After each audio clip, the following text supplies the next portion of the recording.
नागठाणे येथे कराड उत्तर मतदारसंघातील नागरिकांचे प्रश्न सोडवण्यासाठी आमदार मनोज घोरपडे यांच्या माध्यमातून जनता दरबार आयोजित करण्यात आला होता।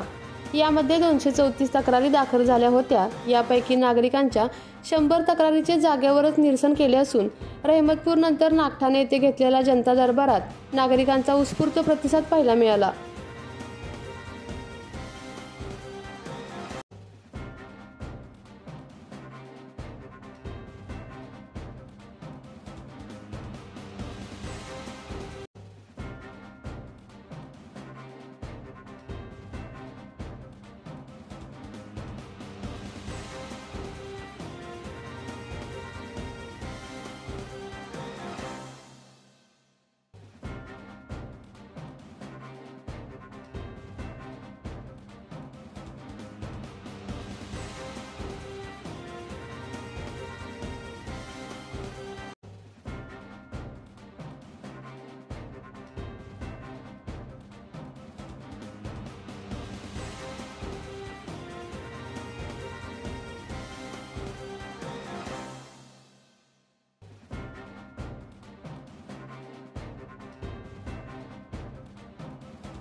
आपल्या तालुक्यातील जिल्ह्यातील बातम्या सर्वप्रथम पाहण्यासाठी आजच सातारा न्यूजला YouTube चॅनलवर सबस्क्राइब करा, लाईक करा, शेअर करा आणि बेल आयकॉन प्रेस करायला विसरू नका।